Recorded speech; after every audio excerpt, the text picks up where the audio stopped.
നമസ്കാരം, ന്യൂസ് അപ്ഡേറ്റ്സിലേക്ക് സ്വാഗതം. പ്രധാന വാർത്തകൾ. आज हमने इस्तीफा दे दिया. ബീഹാറിൽ എൻഡിഎ സർക്കാർ അധികാരത്തിലേക്ക്. മുഖ്യമന്ത്രിയായി നിതീഷ് കുമാറിന്റെ സത്യപ്രതിജ്ഞ 5 മണിക്ക്. അഭിനന്ദിച്ചു പ്രധാനമന്ത്രി. നിതീഷിന്റെ നീക്കം അറിയാമായിരുന്നെന്ന് മല്ലികാർജുൻ ഖർഗെ. पहले से मालूम था, लेकिन हमने इंडिया अलायंस को इंटैक्ट रखने के लिए हम होके कोई बात अगर गलत करेंगे तो वो रॉन्ग मैसेज आए.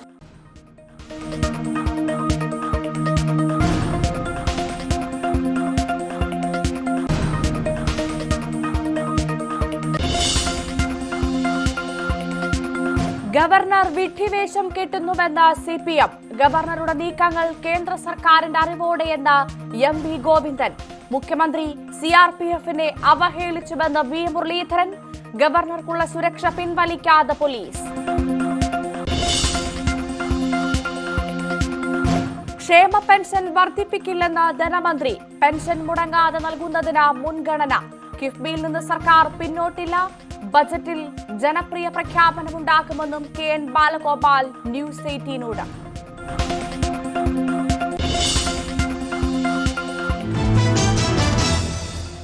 പാർട്ടി അനുവദിച്ചാൽ വയനാട്ടിൽ രാഹുൽ ഗാന്ധിയെ നേരിടാൻ തയ്യാറെന്ന PV അൻവർ. മുസ്ലിം ലീഗ് LDFിലേക്ക് വരാൻ സാധ്യതയില്ല. ഭിന്നത ലീഗിന്റെ അടിവേരിളക്കി. സുരേഷ് ഗോപി തൃശൂരിൽ ജയിക്കില്ല. അൻവറിന്റെ പ്രതികരണം Q18.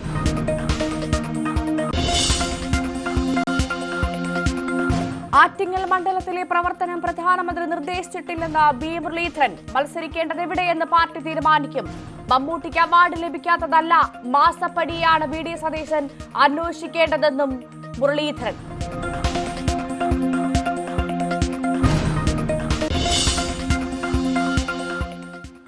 തെങ്കാശിയിൽ കാറും ലോറിയും കൂട്ടിയിടിച്ച് 6 മരണം. അപകടത്തിൽപ്പെട്ടത് കുറ്റാലം സന്ദർശിച്ച് മടങ്ങിയ സംഘം.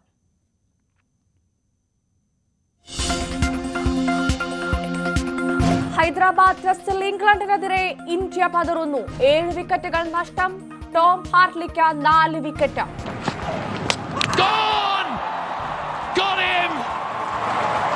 Shamar Joseph puts his country on his back and delivers the West Indies one of their most famous test victories ever. Australian മണ്ണിൽ ചരിത്ര ജയം സ്വന്തമാക്കി വെസ്റ്റ് ഇൻഡീസ്. ജയം 27 വർഷങ്ങൾക്ക് ശേഷം.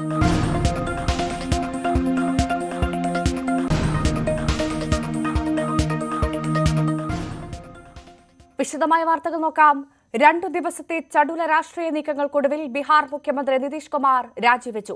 രാജിക്കത്ത് ഗവർണർ രാജേന്ദ്ര അർലേക്കർക്ക് കൈമാറി. NDA സഖ്യ സർക്കാരിന്റെ മുഖ്യമന്ത്രിയായി 5 മണിക്ക് സത്യപ്രതിജ്ഞ ചെയ്യും. ഇന്ത്യ മുന്നണിയെ ശക്തിപ്പെടുത്താൻ ശ്രമിച്ചെന്നും അവർ ഗൌരവമായി എടുത്തില്ല എന്നും നിതീഷ് കുമാർ ആരോപിച്ചു. മഹാസഖ്യത്തിലെ സ്ഥിതി മോശമാണെന്നും നിതീഷ് കുമാർ പറഞ്ഞു.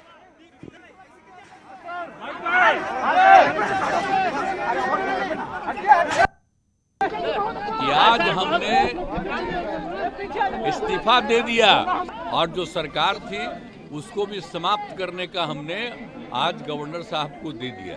तो हमने सब लोगों की बात को सुन लिया, तो इसीलिए आज हमने इस्तीफा दे दिया. अब ये जो भी सरकार थी वो समाप्त कर दिया गया. अभी हम जो पहले गठबंधन को छोड़ के नए गठबंधन बनाए थे, कितना काम हम कर रहे थे. और उधर भी लोग हम अलायंस करवाए, क्या क्या करवाने में लगे और कोई कुछ काम ही नहीं कर रहे थे. तो सबको लेकर के तकलीफ और यहाँ पर भी लोगों को तकलीफ. तो ये हो गया तो हमने बोलना छोड़ दिया था. अब सबके लिए നിതീഷിനെതിരെ കോൺഗ്രസ് അധ്യക്ഷൻ മല്ലികാർജുൻ ഖർഗെ JDU പോകുമെന്ന് നേരത്തെ അറിയാമായിരുന്നു. നിശബ്ദത പാലിച്ചത് ഇന്ത്യ സഖ്യം തകരാതിരിക്കാനാണെന്നും ഇന്ത്യ മുന്നണി ഒറ്റക്കെട്ടായി പോരാടുമെന്നും മല്ലികാർജുൻ ഖർഗെ പ്രതികരിച്ചു. पहले से मालूम था, लेकिन हमने इंडिया अलायंस को इंटैक्ट रखने के लिए हम होके कोई बात अगर गलत करेंगे तो वो रॉन्ग मैसेज आएगा. इसीलिए हमने कल लोग पूछे मुझे, परसों पूछे, तो मैं यही कहा कि देखेंगे. अभी हम तो उसका डेवलपमेंट हमको मालूम नहीं, उसके बाद हम देखेंगे.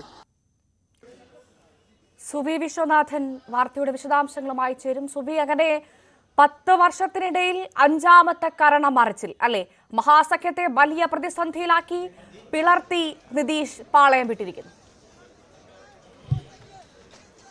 തീർച്ചയായും ഭവ്യ, മഹാസഖ്യത്തെ പ്രതിസന്ധിയിലാക്കിക്കൊണ്ട് തന്നെയാണ് ഇപ്പോൾ ബീഹാർ മുഖ്യമന്ത്രി നിതീഷ് കുമാർ പാളയം വിട്ടിരിക്കുന്നത്. അദ്ദേഹം പ്രധാനമായും എടുത്തു പറയുന്ന കാര്യം BJP വിരുദ്ധ പക്ഷത്തിന് വേണ്ടി താൻ പ്രവർത്തിച്ചു, പക്ഷേ ആ ഒരു പരിഗണന തനിക്ക് ലഭിക്കുകയുണ്ടായില്ല. ഒപ്പം തന്നെ മല്ലികാർജുൻ ഖാർഗെയെ പ്രധാനമന്ത്രിയായി ഉയർത്തിക്കാട്ടാനുള്ള ശ്രമങ്ങളും അദ്ദേഹത്തിന് പിടിച്ചിരുന്നില്ല. ഈ കാര്യങ്ങളെല്ലാം ചൂണ്ടിക്കാട്ടിക്കൊണ്ടാണ് ഇപ്പോൾ നിതീഷ് കുമാർ പാളയം വിട്ടിരിക്കുന്നത്. അദ്ദേഹം NDAയുടെ മുഖ്യമന്ത്രിയായി അല്പസമയത്തിനകം തന്നെ ചുമതലയേൽക്കും ചെയ്യും. സത്യപ്രതിജ്ഞ വൈകിട്ട് 5 മണിക്കാണ് ബീഹാർ രാജ്ഭവനിലാണ് സത്യപ്രതിജ്ഞാ ചടങ്ങുകൾ നടക്കുക. അദ്ദേഹത്തോടൊപ്പം എടുത്തു പറയേണ്ടത് BJPയുടെ 2 ഉപമുഖ്യമന്ത്രിമാർ, അവരുടെ പേരുകൾ വിജയ് സിൻഹ, സാമ്രാജ് ചൗധരി എന്നിവർ സ്ഥാനമേൽക്കും. ഒപ്പം 6 BJP മന്ത്രിമാർ കൂടി സത്യപ്രതിജ്ഞ ചെയ്ത് അധികാരമേൽക്കും എന്നാണ് മനസ്സിലാക്കാൻ കഴിയുന്നത്. 5:30 NDA മുഖ്യമന്ത്രിയായി ചുമതലയേൽക്കുന്ന നിതീഷ് കുമാറിന്റെ ആദ്യ മന്ത്രിസഭാ യോഗം ചേരുക എന്നും അറിയിച്ചിട്ടുണ്ട്. ഏതായാലും ഇന്ന് രാവിലെയാണ് അദ്ദേഹം രാജി പ്രഖ്യാപിച്ചത്. ഇന്ന് രാവിലെയാണ് രാഷ്ട്രീയ നാടകത്തിന് വിരാമമായിരിക്കുന്നത്. ഇന്ന് രാവിലെ ആദ്യം JDU നിയമസഭാ കക്ഷി യോഗത്തിന് ശേഷമാണ് അദ്ദേഹം തന്റെ രാജി പ്രഖ്യാപിച്ചത്. ആ യോഗത്തിൽ തന്റെ തീരുമാനം അദ്ദേഹം അറിയിക്കുകയായിരുന്നു. നേരത്തെ തന്നെ കഴിഞ്ഞ 2 ദിവസങ്ങൾക്കിടെ പ്രധാനമന്ത്രി നരേന്ദ്രമോദിയുമായും അമിത്ഷായുമായും നിതീഷ് കുമാർ ചർച്ചകൾ നടത്തിയിരുന്നു. ആ ചർച്ചകളിൽ ആദ്യം രാജിവെക്കുക, പിന്നീട് സത്യപ്രതിജ്ഞ ചെയ്ത് വീണ്ടും അധികാരമേൽക്കുക എന്നൊരു ഫോർമുലയാണ് BJP മുന്നോട്ട് വെച്ചത്. ആ നീക്കത്തോട് പൂർണ്ണമായൊരു പിന്തുണ അദ്ദേഹം നൽകുന്നു എന്ന് തോന്നിക്കുന്ന തരത്തിൽ ആദ്യം രാജിവെക്കുന്നു. ഏതായാലും BJP അംഗങ്ങളുടെ പിന്തുണ അറിയിച്ചുകൊണ്ടുള്ള കത്തും അദ്ദേഹത്തിന് ലഭിച്ചിട്ടുണ്ടെന്നാണ് മനസ്സിലാക്കാൻ കഴിയുന്നത്. ഏതായാലും നിതീഷ് കുമാർ രാജിവെച്ചിരിക്കുകയാണ്. മഹാസഖ്യത്തിന് വലിയ പ്രതിസന്ധി, വലിയ വെല്ലുവിളി തീർത്തുകൊണ്ടാണ് ഇപ്പോൾ നിതീഷ് കുമാർ രാജിവെച്ചിരിക്കുന്നത് എങ്കിൽ NDA സഖ്യത്തിന് വലിയൊരു നേട്ടമായി തന്നെ ഇത് വിലയിരുത്താൻ BJPയെ സംബന്ധിച്ച് മറ്റൊരു പ്രധാനപ്പെട്ട സംസ്ഥാനത്തുകൂടെ അധികാരത്തിൽ ഒരു പ്രാതിനിധ്യം ഉണ്ടാക്കിക്കൊണ്ട് അധികാരത്തിൽ വരാനുള്ള ഒരു ഇടയുണ്ടാക്കുന്നു. ഒപ്പം ലോക്സഭാ തെരഞ്ഞെടുപ്പ് അടുത്തിരിക്കുന്ന ഒരു സാഹചര്യത്തിൽ ബീഹാറിൽ കൂടുതൽ സീറ്റുകൾ നേടാൻ ഈ നിതീഷ് കുമാറുമായുള്ള സഖ്യം കൊണ്ട് കഴിയും എന്നൊരു ആത്മവിശ്വാസവും BJP പ്രകടിപ്പിക്കുന്നുണ്ട്. ഏതായാലും നിതീഷ് കുമാർ രാജിവെച്ചിരിക്കുന്നു. 1.5 വർഷത്തിനിടയിലാണ് അദ്ദേഹം വീണ്ടും 3 വർഷത്തിനിടയിൽ 2ാമത്തെ തവണയാണ് അദ്ദേഹം ഇങ്ങനെ മുന്നണി ബന്ധം വിട്ടുമാറുന്നത്. 2020 BJPയുടെ പിന്തുണയോടുകൂടി ജയിച്ച് അധികാരത്തിലെത്തിയ അദ്ദേഹം കഴിഞ്ഞ 18 മാസങ്ങൾക്ക് മുമ്പാണ് മഹാഗഡ്ബന്ധൻ RJDയും JDU കോൺഗ്രസ് സഖ്യത്തോടൊപ്പം ചേർന്ന് മന്ത്രിസഭ ഉണ്ടാക്കുന്നതും മുഖ്യമന്ത്രിയാവുന്നതും. അതിനുശേഷം വീണ്ടും കരണം മറിഞ്ഞ് അദ്ദേഹം BJP പാളയത്തിലേക്ക് തന്നെ പോവുകയാണ്. ഏതായാലും നിതീഷ് കുമാർ രാജിവെച്ചിരിക്കുന്നു. അദ്ദേഹത്തിന്റെ സത്യപ്രതിജ്ഞ വൈകിട്ട് 5 മണിക്കാണ്. ഭവ്യ, തീർച്ചയായും സുവി, ഈ നിതീഷ് കുമാർ രാജിവെച്ച അതേ സാഹചര്യത്തിൽ തന്നെ ചോദിക്കട്ടെ, കോൺഗ്രസിന് 19 MLA-മാർ ഉള്ളിടത്ത് 9 MLA-മാരെ വിളിച്ചിട്ട് ബന്ധപ്പെടാൻ സാധിക്കുന്നില്ല എന്നുള്ള വിവരങ്ങളൊക്കെ പുറത്തു വരുന്നുണ്ട്. അത് എന്താണ് സൂചിപ്പിക്കുന്നത്?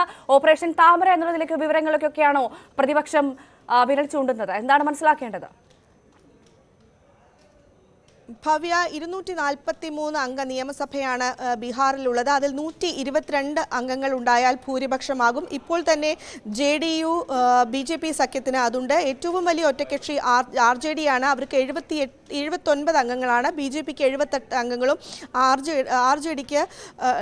JDUവിന് 45 അംഗങ്ങളും കോൺഗ്രസിന് 19 അംഗങ്ങളുമാണുള്ളത്. ഇതിൽ നിലവിൽ ഈ NDA സഖ്യത്തിന് ഭൂരിപക്ഷമുണ്ട് എങ്കിൽ കൂടിയും ഈ കോൺഗ്രസിൽ നിന്ന് ചിലരെ അടർത്താനുള്ള ശ്രമങ്ങൾ നിതീഷിന്റെ പാളയത്തിൽ നടന്നിരുന്നു. ആ രീതിയിലുള്ള ശ്രമങ്ങൾ നടക്കുന്നു എന്ന റിപ്പോർട്ടുകൾ ഉണ്ടായിരുന്നു. ഇതിനെ തുടർന്ന് ഭൂപേഷ് ബാഗലിനെ ഇക്കാര്യങ്ങൾ നിരീക്ഷിക്കാനും കോൺഗ്രസ് അംഗങ്ങളുമായി സംസാരിക്കുവാനും മറ്റും കേന്ദ്ര നേതൃത്വം ഏർപ്പെടുത്തുകയും ചെയ്തിരുന്നു. അതിനിടയിലാണ് ഇപ്പോൾ 9ഓളം വരുന്ന കോൺഗ്രസ് MLA-മാരുമായി കേന്ദ്ര നേതൃത്വത്തിന് ബന്ധപ്പെടാൻ സാധിക്കുന്നില്ല എന്നത് സംബന്ധിച്ച വാർത്തകൾ വരുന്നത്. ഏതായാലും ഇവർ മറുപാളയത്തിലേക്ക് NDA പാളയത്തിലേക്ക് പോകുമോ എന്ന കാര്യത്തിൽ ഒരു തീരുമാനം ഇതുവരെയും വന്നിട്ടില്ല. ഏതായാലും ഇത് സംബന്ധിച്ച സൂചനകൾ ഉണ്ട്. അങ്ങനെയെങ്കിൽ ഈ സഖ്യം രൂപീകരിക്കുന്നതോടൊപ്പം ബീഹാറിൽ കോൺഗ്രസിനെ പിളർത്താൻ കൂടെ NDAക്ക് സാധിച്ചിരിക്കുന്നു എന്ന് വേണ്ടി വരും നമുക്ക് പറയാൻ. അങ്ങനെയാണെങ്കിൽ ബീഹാറിലെ ഈ കോൺഗ്രസ് MLA-മാർ കൂടി ചാഞ്ചാടി തുടങ്ങുകയാണെങ്കിൽ അത് പ്രതിപക്ഷ നീക്കത്തിനെ സംബന്ധിച്ച വലിയ തിരിച്ചടി അല്ലേ? അങ്ങനെ തന്നെ പറയണമല്ലേ? തീർച്ചയായും വലിയ തിരിച്ചടി തന്നെയാണ്. കാരണം ഈ നിതീഷ് കുമാർ ഈ NDA-യിലേക്ക് പോകുന്ന ഒരു സാഹചര്യത്തിൽ JDU-വിനെ പിളർത്തിക്കൊണ്ട് വീണ്ടും RJD-യും കോൺഗ്രസും കൂടിയുള്ള ഒരു സർക്കാർ രൂപീകരിക്കാനുള്ള ശ്രമങ്ങൾ. നിലവിൽ RJD-ക്കും കോൺഗ്രസിനും 114 അംഗങ്ങളാണുള്ളത്. അതോടൊപ്പം ഈ JDU-വിൽ നിന്ന് ചിലരെ കൂടെ അടർത്തി മാറ്റിക്കഴിഞ്ഞാൽ ഭൂരിപക്ഷം തികച്ച് സർക്കാർ രൂപീകരിക്കാനുള്ള ഒരു സാധ്യത മുന്നിൽ കണ്ടുകൊണ്ട് അതിനുള്ള ശ്രമങ്ങളും കോൺഗ്രസിന്റെ ഭാഗത്തു നിന്ന് ഉണ്ടായിരുന്നു. എന്നാൽ ആ നീക്കങ്ങൾ തിരിച്ചറിഞ്ഞുകൊണ്ടായിരിക്കണം ഒരുപക്ഷെ കോൺഗ്രസിനെ തന്നെ പിളർത്താനുള്ള ശ്രമങ്ങൾ നിതീഷിന്റെയും BJP-യുടെയും ഭാഗത്തു നിന്ന് ഉണ്ടായിരിക്കുക. ഏതായാലും ഈ 9 MLA-മാരെ സംബന്ധിച്ച് നിലവിൽ വിവരങ്ങൾ ഒന്നും ലഭ്യമായിട്ടില്ല. 5 മണിക്ക് സത്യപ്രതിജ്ഞ നടക്കും. 5:30-ക്കാണ് ആദ്യ മന്ത്രിസഭാ യോഗം ചേരുക. അതിനുശേഷം കാര്യങ്ങൾ കൂടുതൽ വ്യക്തമാകും എന്ന് മാത്രമേ ഈ നിമിഷത്തിൽ പറയാൻ സാധിക്കുകയുള്ളൂ. ഭവ്യ, തീർച്ചയായും നന്ദി. സുബി വിശ്വനാഥനാണ് വിവരങ്ങൾ പങ്കുവച്ചത്. ഗവർണർ ആരിഫ് മുഹമ്മദ് ഖാനെതിരെ ആക്രമണം ശക്തമാക്കി CPM. ഗവർണറുടെ നീക്കങ്ങൾ കേന്ദ്ര സർക്കാരിന്റെ അറിവോടെയാണെന്ന് MP ഗോവിന്ദൻ. തന്നെ ആക്രമിച്ചുവെന്ന് വരുത്തി തീർക്കുകയാണ് ഗവർണറെന്നും MP ഗോവിന്ദൻ പ്രതികരിച്ചു. കേന്ദ്ര ഗവൺമെന്റിന്റെ പൂർണ്ണമായ പിന്തുണയോടുകൂടിയാണ് ഈ വിഡ്ഢിവേഷം യഥാർത്ഥത്തിൽ ഗവർണർ കെട്ടിക്കൊണ്ടിരിക്കുന്നത്. നിലവിട്ട നിലപാടാണ് അദ്ദേഹം സ്വീകരിക്കുന്നതെന്നും ഭരണഘടനാപരമായിട്ട് ചെയ്യേണ്ടുന്ന ഉത്തരവാദിത്തങ്ങൾ നിർവഹിക്കാതെ ഭരണഘടനാ ബാഹ്യമായ രീതിയിലുള്ള ഇടപെടലുകളും സാധാരണ മനുഷ്യന് ചിന്തിക്കാൻ സാധിക്കുന്നതിൻ്റെ അപ്പുറത്തുള്ള നിരവധിയായ പ്രവർത്തനങ്ങളുമാണ് അദ്ദേഹം നടത്തിക്കൊണ്ടിരിക്കുന്നത്. മിഠായി തെരുവിൽ മിഠായിയും അതുപോലെ തന്നെ നമുക്കെല്ലാം അറിയുന്നത് പോലെ കോഴിക്കോടിന് അരുവയും ഒക്കെ വാങ്ങാൻ പോയ ചിത്രം നമ്മളെല്ലാം മനസ്സിലുണ്ട്. അതൊരു സെക്യൂരിറ്റി ഉണ്ടായിരുന്നില്ല, ഒരാളും വേണ്ടി വന്നില്ല. ഇവിടെ ഒരു കടയുടെ മുമ്പിൽ കയറിയിരുന്ന് അവസാനം പത്രക്കാർ പോലെ 1000 രൂപ അവർക്ക് കൊടുക്കുകയും ചെയ്തിട്ടുണ്ട് എന്നാണ് പറയുന്നത്. എന്ന് പറഞ്ഞ് എന്തും ചെയ്യാന്നുള്ളതാണ്. ഒരു കാര്യം ഇപ്രാവശ്യം വ്യക്തമായിട്ടുണ്ട്. മാധ്യമങ്ങളെല്ലാം കൂടി ചേർന്ന് ഒരു കാര്യം പുറത്തു കൊണ്ടുവന്നിട്ടുണ്ട്. അതായത് എൻ്റെ വണ്ടിക്ക് അടിച്ചു എന്ന് അദ്ദേഹം പറഞ്ഞത് ശുദ്ധ കളവായിരുന്നു. അപ്പോൾ അദ്ദേഹം പറയുന്നതിൽ വലിയ ഒരു ഭാഗം കളവാണ് എന്ന് രാജ്യത്തിന് മനസ്സിലാക്കാൻ സാധിക്കുന്ന രീതിയിലാണ്. SFIക്കാരും കരിങ്കൊടിയൊക്കെ വേറെ എവിടെയോ ആണ് ഉണ്ടായിരുന്നത്. അതിന് എത്രയോ ദൂരെയാണ് വാഹനം നിർത്തിയിട്ട് അദ്ദേഹം അങ്ങോട്ടേക്ക് പോയത്. ആക്രോശിച്ചുകൊണ്ട് അങ്ങോട്ടേക്ക് പോയത് എത്രയോ ദൂരെയാണ്. അപ്പോൾ അവരാരും വാഹനത്തിന്റെ അടുത്തേക്ക് എത്തിയിട്ടേയില്ല. അപ്പോൾ എന്നിട്ട് പറയാണ് എന്നെ ആക്രമിക്കാൻ വന്നിരിക്കുന്നു, അതുപോലെ തന്നെ എന്റെ കാറിന് അടിച്ചിരിക്കുന്നു എന്നൊക്കെയുള്ള കളവാണ് പറയുന്നത്. ഗവർണറുടെയും രാജ്ഭവന്റെയും സുരക്ഷ CRPF-ന് കൈമാറിയ കേന്ദ്ര നടപടി ഫെഡറൽ തത്വങ്ങളുടെ ലംഘനമാണെന്നും LDF കൺവീനർ EP ജയരാജനും പ്രതികരിച്ചു. CRPF-നെ രാജ്ഭവനിലേക്ക് അയച്ച നടപടി, കേരളത്തിലേക്ക് പോലീസിനെ അയച്ച നടപടി തികച്ചും ഫെഡറൽ തത്വങ്ങളുടെ ലംഘനമാണ്. കേന്ദ്ര സംസ്ഥാന ബന്ധങ്ങളുടെ നഗ്നമായ ലംഘനമാണത്. ഇത് ഇന്ത്യയുടെ ചരിത്രത്തിലില്ലാത്തൊരു സംഭവമാണ്.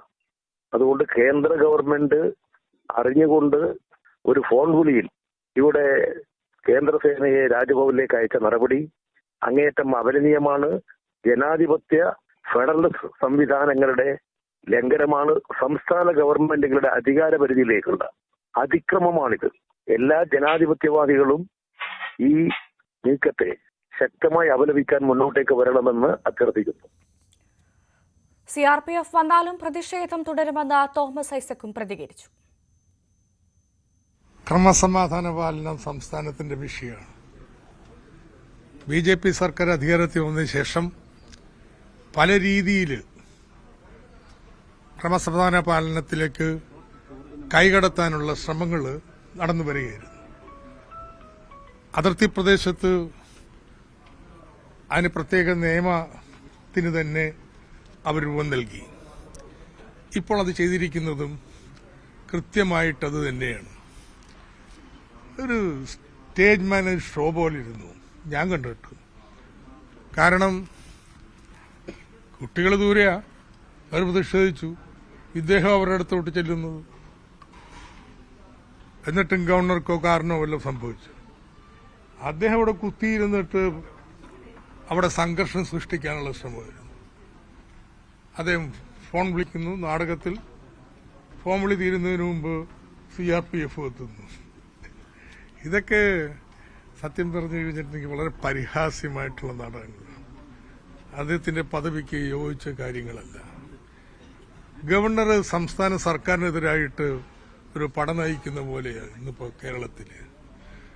പക്ഷേ അതൊക്കെ ഭരണഘടന പറഞ്ഞിട്ടുണ്ട് ഗവർണറുടെ സ്ഥാനം എന്താണെന്നുള്ളത്. ഭരണഘടന പ്രത്യേകം പറഞ്ഞിരിക്കുന്ന ചില കാര്യങ്ങളുണ്ട്. ബാക്കിയില്ലാത്തിലും അലങ്കാരം മാത്രമാണ് ഗവർണർ പദവി. ഇവിടെ തെരഞ്ഞെടുക്കപ്പെട്ടൊരു സർക്കാരുണ്ട്. അത് അദ്ദേഹം ഓർക്കുന്നത് നല്ലത്. വിപുലമായ രാഷ്ട്രീയ അജണ്ടയുടെ ഭാഗമായാണ് ഗവർണറുടെ നടപടിയെന്ന മന്ത്രി MP രാജേഷ്. കേരളത്തോട് പ്രതികാര ബുദ്ധിയോടുകൂടിയാണ് കേന്ദ്രം പെരുമാറുന്നത്. ഗവർണറുടെ നടപടിയടക്കം ഈ സാഹചര്യത്തിലാണ് കാണേണ്ടതെന്നും MP രാജേഷ് പ്രതികരിച്ചു. ഇത് ഒരു വിപുലമായ രാഷ്ട്രീയ അജണ്ടയുടെ ഭാഗമാണെന്ന് എല്ലാവർക്കും അറിയാം. കേരളത്തെ അസ്ഥിരപ്പെടുത്താൻ കേന്ദ്ര ഗവൺമെൻറ് ശ്രമം നടത്തുകയാണ്. അതാണ് നമ്മളിതിനെ കാണേണ്ടത്. കേന്ദ്ര ഗവൺമെൻറ് കേരളത്തിലെ സർക്കാരിനെ അസ്ഥിരപ്പെടുത്താനും കേരളത്തോട് തന്നെയുള്ള ഒരു പ്രതികാര ബുദ്ധിയോടെയും പെരുമാറിക്കൊണ്ടിരിക്കുകയാണ്. അത് നമുക്ക് സാമ്പത്തികമായിട്ട് കേരളത്തെ അവഗണിക്കുന്നതിലെന്നല്ല, അവഗണന എന്ന വാക്ക് അതിന് മതിയാവില്ല. സാമ്പത്തികമായിട്ട് കേരളത്തെ ഒരു ശത്രുതയോട് കൂടിയിട്ടാണ് കണക്കാക്കുന്നത് കേന്ദ്ര ഗവൺമെൻറ്. അതുകൊണ്ടാണല്ലോ ചരിത്രത്തിൽ ഇതുവരെ ഇല്ലാത്ത തരത്തിൽ സംസ്ഥാന ഗവൺമെൻറ്റിന് കേരളത്തിന് അർഹമായ വിഹിതം കിട്ടാൻ വേണ്ടി സുപ്രീം കോടതിയെ സമീപിക്കേണ്ടി വന്നത്. മുമ്പ് എപ്പോഴെങ്കിലും അങ്ങനെ ഒരു സാഹചര്യം ഉണ്ടായിട്ടുണ്ടോ? സുപ്രീം കോടതിയെ സമീപിക്കേണ്ടി വന്നിരിക്കുകയാണ്. അപ്പോൾ സാമ്പത്തിക ഉപരോധം കേരളത്തിന് മേൽ ഏർപ്പെടുത്തി ഞെരുക്കാൻ ശ്രമിച്ചിട്ടും വിജയിക്കാതെ വന്നപ്പോൾ മറ്റു തരത്തിലുള്ള ഭീഷണിയുമായി അസ്ഥിരപ്പെടുത്താനുള്ള നീക്കങ്ങളുമായിട്ട് കേന്ദ്ര ഗവൺമെൻറ് വരികയാണ്. അതിന് ഈ കാര്യങ്ങളെല്ലാം ആ നിലയിലാണ് കാണേണ്ടത്. റിപ്പോർട്ട്. ഗവർണർക്കെതിരെ വിട്ടുവീഴ്ചയില്ലാത്ത നീക്കത്തിനാണ് CPMന്റെ തീരുമാനം. നേരത്തെ മുഖ്യമന്ത്രി രാഷ്ട്രപതിക്കും പ്രധാനമന്ത്രിക്കും ഗവർണർക്കെതിരെ പരാതി പറഞ്ഞുകൊണ്ട് കത്തയച്ചപ്പോൾ അപ്പോൾ തന്നെ ഗവർണർ തിരിച്ചു വിളിക്കണമെന്ന ആവശ്യം ഉന്നയിച്ചവർ CPMലുണ്ട്. എന്നാൽ അതിന് സമയമായിട്ടില്ല, അടുത്ത ഘട്ടമായി നോക്കാമെന്നാണ് മുഖ്യമന്ത്രി അന്ന് നിലപാടെടുത്തത്. പക്ഷേ ഇനി അങ്ങോട്ട് അത്തരം കാര്യങ്ങളിലേക്കും CPMന്റെ ചിന്തകൾ പോകും. ഇന്ന് CPMന്റെ സംസ്ഥാന സെക്രട്ടറി പറഞ്ഞതുപോലെ ഗവർണർ തിരിച്ചു വിളിക്കണമെന്ന ആവശ്യം ആ രീതിയിൽ ചർച്ച ചെയ്യാൻ ആലോചനയുണ്ട് എന്ന് അദ്ദേഹം വ്യക്തമാക്കുന്നു. കാരണം ഗവർണർ എല്ലാ സീമകളും ലംഘിച്ച് എല്ലാ പരിധികളും ലംഘിച്ചാണ് സംസ്ഥാന സർക്കാരിനെതിരെ നീങ്ങുന്നത്. ഇന്നലെ നിലവിലുണ്ടായ സംഭവം, അതിനുശേഷം സംസ്ഥാനത്തിന്റെ അനുമതിയില്ലാതെ, സംസ്ഥാനത്തെ അറിയിക്കാതെ CRPF സേന ഗവർണറുടെ സുരക്ഷ ഏറ്റെടുത്തുമൊക്കെ ഭരണഘടനാ തത്വങ്ങൾക്കും ഫെഡറൽ സംവിധാനത്തോടുമുള്ള വെല്ലുവിളിയായി, അതിലേക്കുള്ള അതിക്രമമായി CPM നേതൃത്വം കാണുന്നു. ഗവർണറെയും കേന്ദ്ര സർക്കാരിനെയും BJP സർക്കാരിനെയും വേറിട്ടല്ല CPM നേതൃത്വവും ഇടതുമുന്നണിയും സർക്കാരുമൊക്കെ കാണുന്നത്. രണ്ടും ഒരേ നാണയത്തിന്റെ രണ്ട് വശങ്ങൾ എന്ന രീതിയിൽ CPM വിലയിരുത്തുകയാണ്. അതുകൊണ്ട് തന്നെ രണ്ടുപേർക്കുമെതിരെയുള്ള പോരാട്ടം ഒറ്റ പോരാട്ടമായി മാറ്റി അത്തരമൊരു നീക്കത്തിനാണ് CPMന്റെ ഇപ്പോഴത്തെ ആലോചന. കേന്ദ്രവിരുദ്ധ സമരം 8-ാം തീയതി ഫെബ്രുവരി 8-ന് ഡൽഹിയിൽ നടക്കുമ്പോൾ സ്വാഭാവികമായും ഗവർണറുടെ നീക്കങ്ങളും അതൊരു ചർച്ചാ വിഷയമായി മാറും. അവിടെ പുറത്തുനിന്നുള്ള, അതായത് മറ്റ് സംസ്ഥാനങ്ങളിലെ BJP ഇതര സംസ്ഥാനങ്ങളിലെ മുഖ്യമന്ത്രിമാരെ നേതാക്കളെയും ഒക്കെ പങ്കെടുപ്പിക്കാൻ CPM ശ്രമം നടത്തുന്നുണ്ട്. കേന്ദ്ര നേതൃത്വം അതിനുള്ള പിന്തുണ നൽകുന്നുണ്ട്. അവിടെ കൂടി ഈ വിഷയം ഉയർത്തിക്കൊണ്ടുവരും. മറ്റ് സംസ്ഥാനങ്ങളിൽ ഗവർണർമാർ ഉപയോഗിച്ച് ഭരണം അട്ടിമറിക്കാൻ ശ്രമിക്കുന്നത് പോലെ ഇവിടെയും അത്തരം നീക്കങ്ങൾ നടത്തുന്നു എന്നത് ദേശീയ വ്യാപകമായി പ്രചരിപ്പിക്കാനാണ് CPMന്റെ തീരുമാനം. ഇന്ന് ഇവിടെ ചേരുന്ന, അതായത് വെളുപ്പിശാല EMS അക്കാദമിയിൽ ചേരുന്ന CPM കേന്ദ്ര കമ്മിറ്റി യോഗം, 3 ദിവസമായി ചേരുന്ന കേന്ദ്ര കമ്മിറ്റി യോഗങ്ങളിലും പ്രധാന ചർച്ചാ വിഷയമായി ഇക്കാര്യം മാറും. ഗവർണർക്കെതിരെയുള്ള നീക്കങ്ങളിൽ നേരത്തെ തന്നെ കേന്ദ്ര നേതൃത്വം നിലപാട് വ്യക്തമാക്കിയതാണ്. കുറച്ചുകൂടി കടുത്ത നിലപാടിലേക്ക് പോകാൻ സംസ്ഥാന നേതൃത്വത്തോട് കേന്ദ്ര നേതൃത്വം ആവശ്യപ്പെടാൻ തന്നെയാണ് സാധ്യത. ഗവർണറെ തിരിച്ചു വിളിക്കണമെന്ന ആവശ്യം സംസ്ഥാനം ഉന്നയിച്ചാലും കേന്ദ്രം അത് ചെയ്യില്ല എന്ന് CPM ഉറപ്പിക്കുന്നു. പക്ഷേ രാഷ്ട്രീയമായ ഒരു മേൽക്കൈ ഉണ്ടാക്കാൻ, രാഷ്ട്രീയമായത് ചെയ്തുവെന്ന് വരുത്തി തീർക്കാനെങ്കിലും അത്തരം നീക്കം ആവശ്യമാണെന്ന വികാരം CPMൽ ശക്തമാകുന്നു. കേന്ദ്ര കമ്മിറ്റി യോഗത്തിലെ പ്രധാനപ്പെട്ട ചർച്ചാ വിഷയങ്ങളായത് മാറുമ്പോൾ സ്വാഭാവികമായും വരും ദിവസങ്ങളിൽ ഗവർണർക്കെതിരെ കടുത്ത ചില നീക്കങ്ങൾക്ക് CPM തയ്യാറാകും. CRPF സേന വന്നാലും SFIയുടെ സമരം തുടരും. ശക്തമായ പ്രക്ഷോഭത്തിൽ തന്നെയാണ് SFI തീരുമാനമെടുക്കുന്നതിന് CPMന്റെ പൂർണ്ണ പിന്തുണ SFIയുടെ നീക്കങ്ങൾക്കുമുണ്ട്. CRPFനെ കുറിച്ചുള്ള മുഖ്യമന്ത്രിയുടെ പരാമർശം സേനയെ അവഹേളിക്കുന്നതെന്ന് കേന്ദ്രമന്ത്രി V. മുരളീധരൻ. രാഹുൽ ഗാന്ധി, വെള്ളാപ്പള്ളി നടേശൻ, അമൃതാനന്ദമയി എന്നിവർക്കെല്ലാം സംരക്ഷണം നൽകുന്നത് CRPF ആണ്. ആ സേനയാണ് RSSകാർക്ക് സംരക്ഷണം നൽകാനുള്ള സേനയെന്ന് മുഖ്യമന്ത്രി പറഞ്ഞത്. പരാമർശം മുഖ്യമന്ത്രി പിൻവലിച്ച മാപ്പ് പറയണമെന്നും V. മുരളീധരൻ പറഞ്ഞു. കരിങ്കൊടി കാട്ടിയതിൽ പ്രതിഷേധിച്ച് ഗവർണർ തെരുവിലിരുന്നത് മോശപ്പെട്ട കാര്യമെന്ന് K. മുരളീധരൻ. ഗവർണർ പക്വതയോടെ വിഷയം കൈകാര്യം ചെയ്യണമായിരുന്നു. ആരിഫ് മുഹമ്മദ് ഖാനെ മാറ്റിയാലും അടുത്ത വരുന്ന ആളും ഇതുപോലെ തന്നെയാകും. ആര് വന്നാലും കണക്കാണെന്നും K. മുരളീധരൻ പ്രതികരിച്ചു. ഗവർണർ ഇങ്ങനെ റോട്ടിൽ കസാലിയിട്ടിരിക്കേണ്ട ഒരു സ്ഥാനമല്ല ഗവർണർ എന്ന് പറയുമ്പോൾ. അദ്ദേഹം ഭരണത്തലവനാണ്. ആ നിലയിൽ കുറെ കൂടെ കാര്യങ്ങൾ പക്വതയോടെ കൈകാര്യം ചെയ്യേണ്ടതായിരുന്നു. അതിന് പകരം തെരുവിൽ നടത്തിയ ഇന്നലത്തെ ആ കാര്യം അത് വളരെയധികം മോശമായിപ്പോയി. അതൊരു ഗവർണറുടെ പദവിക്ക് ചേർന്നായിരുന്നു. അതോടൊപ്പം തന്നെ ഈ നിരന്തരം കരിങ്കൊടി കാണിക്കുന്ന ഏർപ്പാടും ശരിയല്ല. ആദ്യത്തെ 2 തവണ കരിങ്കൊടി കാണിച്ച് പ്രതിഷേധം രേഖപ്പെടുത്തി എന്ന് ചോദിച്ചാൽ എല്ലാ ദിവസവും കരിങ്കൊടി കാണിക്കാൻ ഇറങ്ങിയാൽ അതൊരു മോശപ്പെട്ട ഏർപ്പാടാണ്. അപ്പോൾ 2 ഭാഗത്തും തെറ്റുണ്ട്. ഗവർണർ ചെയ്യുന്നതും തെറ്റാണ്. കരിങ്കൊടി കാണിക്കാൻ അയക്കുന്ന മുഖ്യമന്ത്രിയുടെ നിലപാടും തെറ്റാണ്. അത് മുഖ്യമന്ത്രി അറിഞ്ഞിട്ട് തന്നെ അയക്കുന്നത്, അല്ലാതെ ഒന്ന് SFIക്കാരും DYFIക്കാരും പോയിട്ട് കരിങ്കൊടി കാണിക്കുന്നില്ല. സംഭവം കേരളത്തിനെ സംബന്ധിച്ച് നാണക്കേടാണ് ഈ നടക്കുന്ന കാര്യങ്ങളൊക്കെ. അതുകൊണ്ട് എന്താ കാര്യം? ഇതിനേറെ മോശം ഗവർണർ വരും. നീ ചിലപ്പോൾ പക്കാ സംഘീകാരനെ ഗവർണറാക്കി അയക്കും. ഈനാം പേച്ചി പോയിട്ട് മരപ്പെട്ടി വരുന്ന പോലെ ഇരിക്കും. അതുകൊണ്ട് അത് അവർ തമ്മിൽ തീരുമാനിച്ചോട്ടെ, ഗവർണർ തിരിച്ചു വിളിക്കണോ വേണ്ടെന്നുള്ളത്. ഞങ്ങൾക്ക് ഇതിൽ ഇടപെടേണ്ട കാര്യമില്ല. ഞങ്ങൾക്കെല്ലാം കണക്ക് തന്നെ. മോഡിയുടെ ഏത് ഗവർണർ വന്നാലും ഇതൊക്കെ തന്നെയായിരിക്കും അവസ്ഥ. ഇടവേള.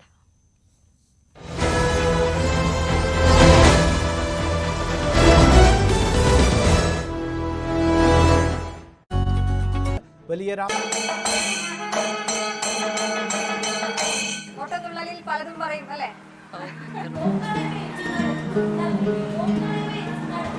നല്ല ചിരിയാണ്. അടുപ്പ് സൈഡാണ് നമ്മള്. നാടകാണ് 6 വയസ്സിലെ എടുത്ത് വെള്ളത്തിട്ടോ.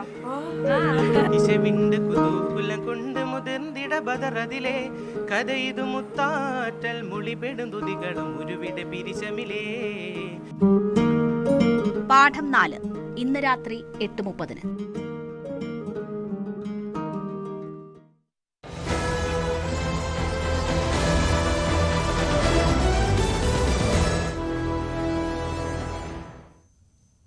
പാർട്ടി അനുവദിച്ചാൽ രാഹുൽ ഗാന്ധിക്കെതിരെ വയനാട്ടിൽ മത്സരിക്കുമെന്ന് PV അൻവർ.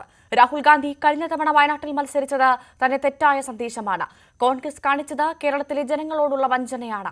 രാഹുലിന്റെ നേതൃത്വത്തിൽ കേന്ദ്രത്തിൽ സർക്കാർ രൂപീകരിക്കുമെന്ന് തെറ്റിദ്ധരിച്ചാണ് ജനങ്ങൾ UDF-ന് വോട്ട് ചെയ്തത്. ആ തട്ടിപ്പ് ഇത്തവണ ജനങ്ങളുടെ അടുത്ത് ചെലവാകില്ല എന്നും PV അൻവർ പറഞ്ഞു. ന്യൂസ് 18 Q18-ലായിരുന്നു അദ്ദേഹത്തിന്റെ പ്രതികരണം. ലോക്സഭാ തെരഞ്ഞെടുപ്പിന്റെ വിഷയം തന്നെ പറയുന്നു. കോൺഗ്രസ് ഒരു രാഹുൽ ഗാന്ധി വഴി ആ ഒരു മൂവ്മെന്റ് നടത്തിക്കൊണ്ടാണ് കോൺഗ്രസ് അങ്ങനെ ഒരു പൾസിലേക്ക് എത്തിയത്. ആ ഒരു വിജയത്തിന്റെ ഒരു വൈബിലേക്ക് കോൺഗ്രസിന് എത്താൻ കഴിഞ്ഞത്. സ്വാഭാവികമായിട്ടും അന്ന് കൃത്യമായിട്ടുള്ള രീതിയിലുള്ള ഒരു എതിർ കാൻഡിഡേറ്റ് ഇടതുപക്ഷത്തിന്റെ ഭാഗത്തു നിന്നുണ്ടായിരുന്നുള്ളൂ എന്നൊരു ചോദ്യം, അതൊരു വിമർശനമായിട്ട് ഇതിനകത്ത് തന്നെ ഉയർന്നു വന്നിട്ടുള്ള കാര്യമല്ലേ? അല്ല, അന്നത്തെ കാര്യം ഒരിക്കലും രാഹുൽ ഗാന്ധി എന്ന് ദേശീയ തലത്തിൽ ഈ BJPയെ നേരിടാൻ വേണ്ടിയിട്ട് ദേശീയ പ്രാദേശിക പാർട്ടികൾ ഒരുമിച്ച് ചേർന്ന് മുന്നോട്ട് പോകാനുള്ള ആലോചനകൾ നടന്ന് സഖാവ് സീതാറാം യെച്ചൂരി രാഹുൽ ഗാന്ധിയെയും കൊണ്ട് വിവിധ സംസ്ഥാനങ്ങളിൽ പോയി അവിടുത്തെ പ്രാദേശിക പാർട്ടികളുമായി ലീഡർഷിപ്പുമായി സംസാരിച്ച് ഒരു സമന്വയമുണ്ടാക്കാൻ വേണ്ടിയിട്ടുള്ള ചർച്ചയും പരിശ്രമവും നടന്നുകൊണ്ടിരിക്കുന്നതിൻ്റെ ഇടയിലാണ് ആ പറയുന്ന യെച്ചൂരിയുടെ കൈ കുടഞ്ഞിട്ട് ഒരാളും അറിയാതെ ആകാശ വഴി കോഴിക്കോട് വന്ന് ഇറങ്ങിയിട്ട് രാഹുൽ ഗാന്ധി ഞാനിതാ വയനാട്ടിൽ മത്സരിക്കുന്നു എന്ന് പറഞ്ഞു. അന്ന് കേരളത്തിലെ മുഖ്യമന്ത്രി ചോദിച്ചാണ്, എന്ത് സന്ദേശമാണ് നിങ്ങൾ കേരളത്തിലെ ഇന്ത്യയിലെ ജനങ്ങൾക്ക് നൽകാനുള്ളത്? ഈ രാജ്യത്തെ RSSനെതിരെ BJPക്കെതിരെ അതിശക്തമായ നിലപാടെടുക്കുന്ന ഇടതുപക്ഷ പ്രസ്ഥാനവും അതിൻ്റെ ഗവൺമെൻറ്റുമുള്ള ഒരു സംസ്ഥാനത്ത് വന്നിട്ട് ഒരു ഇടതുപക്ഷ സ്ഥാനാർത്ഥിക്കെതിരെ വീണ്ടും രാഹുൽ ഗാന്ധി മത്സരിക്കുക എന്ന് പറഞ്ഞാൽ അത് എത്രമാത്രം രാഷ്ട്രീയമായ വഞ്ചനയാണ്. അത് നമുക്ക് എങ്ങനെ അംഗീകരിച്ചു കൊടുക്കാൻ കഴിയും? അങ്ങനെയാണെങ്കിൽ വയനാട്ടിൽ വീണ്ടും രാഹുൽ ഗാന്ധി മത്സരിക്കുകയാണെങ്കിൽ ശക്തനായിട്ടുള്ള ഒരു കാൻഡിഡേറ്റ് അവിടെ ഉണ്ടാകണം. അതിനുള്ള ഒരു നീക്കം ഇടതുപക്ഷത്തിന്റെ ഭാഗത്തു നിന്ന് സ്വാഭാവികമായും കഴിഞ്ഞ പ്രാവശ്യത്തെ പോലെ അങ്ങ് എന്താ പറയുക എളുപ്പമില്ലെടുത്ത് എള്ളെറിഞ്ഞ് പോയി കളയാം എന്ന് രാഹുൽ ഗാന്ധിയും കോൺഗ്രസും വിചാരിക്കുന്നുണ്ടെങ്കിൽ ഇപ്രാവശ്യം അങ്ങനെ അങ്ങ് എള്ളെറിഞ്ഞ് പോകാനൊന്നും സാധിക്കില്ല. കാരണം ലീഗ് LDF-ലേക്ക് വരാൻ സാധ്യതയില്ലെന്ന് PV അൻവർ. കാരണം ലീഗ് എന്ന പാർട്ടി തന്നെ ശുഷ്കിച്ചില്ലാതാകുന്ന അവസ്ഥയിലാണ്. പിളർപ്പിന്റെ പാതയിലാണ് ലീഗെന്നും സമസ്തയുമായുള്ള ഭിന്നത ലീഗിന്റെ അടിവേരിളക്കിയിരിക്കുകയാണെന്നും അൻവർ പ്രതികരിച്ചു. ആയിരക്കണക്കിന് ലീഗ് അണികൾ ഇടതുമുന്നണിയിലേക്ക് വന്നുകൊണ്ടിരിക്കുകയാണ്. ശക്തമായ ഒരു നിലപാടെടുക്കാൻ പോലും കഴിവില്ലാത്ത ലീഗിന് അധികകാലം നിലനിൽപ്പില്ലായെന്നും PV അൻവർ പരിഹസിച്ചു. സംസ്ഥാന ബജറ്റിൽ ജനപ്രിയ പ്രഖ്യാപനമുണ്ടാകുമെന്ന് ധനമന്ത്രി കെ എൻ ബാലഗോപാൽ. ഇടതുപക്ഷത്തിന്റെ പ്രസക്തി വ്യക്തമാകുന്ന ഇടപെടലുകൾ ബജറ്റിലുണ്ടാകും. വിമർശനമുണ്ടെങ്കിലും രാജ്യത്തെ ഏറ്റവും ജനക്ഷേമ പ്രവർത്തനങ്ങൾ നടക്കുന്നത് കേരളത്തിലാണെന്നും മറക്കരുതെന്നും ധനമന്ത്രി വ്യക്തമാക്കി. തീർച്ചയായിട്ടും ജനങ്ങളുടെ താല്പര്യം അനുസരിച്ച് കാര്യങ്ങൾ കൊണ്ടുപോവുക, അതിലാണ് ഞങ്ങൾ ശ്രമിക്കുക. ജനങ്ങൾക്കൊരു കാര്യം അറിയാം, ഇന്ത്യയിൽ ഏറ്റവും നന്നായി ജനപക്ഷത്ത് നിൽക്കുന്ന ഇടതുപക്ഷമാണ്. ബാക്കി ഒരു സ്റ്റേറ്റിലും ഇപ്പോൾ LDF ഗവൺമെന്റും ഇല്ല, ഇങ്ങനത്തെ ഗവൺമെന്റ് ഇല്ല. കേരളത്തിന്റെ ഒരു പ്രത്യേകതയുണ്ട്, അത് നമ്മളെല്ലാം മാത്രമായിട്ട് ഉണ്ടാക്കിയതല്ല, കേരളത്തിന്റെ ഒരു ചരിത്രത്തിൽ കൂടി ഉണ്ടായതാണ്, കേരളത്തിന്റെ ഒരു പാരമ്പര്യമാണ്. ആ പാരമ്പര്യവും കേരളത്തിന്റെ പുരോഗമനപരമായ സ്വഭാവവും സംരക്ഷിക്കുക എന്നുള്ളത് ഇന്നത്തെ കാലത്ത് പ്രധാനമാണ്. മണിപ്പൂർ മുതൽ ഇങ്ങോട്ട് എത്രയോ സംഭവങ്ങളുള്ള നമ്മുടെ നാട്ടിൽ അതിൽ നിന്നൊക്കെ വ്യത്യസ്തമാണ് കേരളം. ആ കേരളത്തെ സംരക്ഷിക്കാൻ ഇടതുപക്ഷം ശക്തിപ്പെടണം എന്നുള്ളത് അവരെല്ലാം അറിയുന്ന കാര്യമാണ്. ആ കരുതൽ താങ്കൾ ബജറ്റിൽ നടത്തും? തീർച്ചയായിട്ടും ആ കരുതലുണ്ടാവും. കേരളത്തിന്റെ ഒരു സമൂഹത്തെ കൂടുതൽ ശക്തമായിട്ട് മുന്നോട്ട് കൊണ്ടുപോകാനുള്ള എല്ലാ സമീപനവും ഉണ്ടാവും. ക്ഷേമ പെൻഷൻ വർധനവിനല്ല, പെൻഷൻ മുടങ്ങാതെ നൽകാനാണ് മുൻഗണനയെന്ന മന്ത്രി കെ എൻ ബാലഗോപാൽ. ദൈനംദിന കാര്യങ്ങൾ മുടങ്ങാതിരിക്കാൻ കേന്ദ്രം നൽകാനുള്ള പണം നൽകണം. മുടങ്ങിയ പെൻഷൻ നൽകാനുള്ള ഇടപെടൽ ബജറ്റിലുണ്ടാകുമെന്നും ബാലഗോപാൽ വ്യക്തമാക്കി. സ്വർണം വെള്ളി നിരക്കുകൾ. കവിത ഗോൾഡ് ആൻഡ് ഡയമണ്ട്സ് ഇന്നത്തെ സ്വർണം വെള്ളി നിരക്കുകൾ നിങ്ങൾക്കായി സമർപ്പിക്കുന്നത്. വലിയ സ്വപ്നങ്ങൾ, വലിയ സന്തോഷങ്ങൾ, വലിയ collection. Kavitha gold and diamonds. സ്വർണം 22 ക്യാരറ്റ് ഗ്രാമിന് 5755, പവന് 46,040. സ്വർണം 18 ക്യാരറ്റ് ഗ്രാമിന് 4278, പവന് 38,224. വെള്ളി ഗ്രാമിന് 77, കിലോയ്ക്ക് 77,000. കവിത ഗോൾഡ് ആൻഡ് ഡയമണ്ട്സ് ഇന്നത്തെ സ്വർണം വെള്ളി നിരക്കുകൾ നിങ്ങൾക്കായി സമർപ്പിക്കുന്നത്. വലിയ സ്വപ്നങ്ങൾ, വലിയ സന്തോഷങ്ങൾ, വലിയ collection. Kavitha gold and diamonds. ഈ വാർത്താ ബുള്ളറ്റിൻ പൂർണ്ണമാകുന്നു. നമസ്കാരം. ഈ പരിപാടി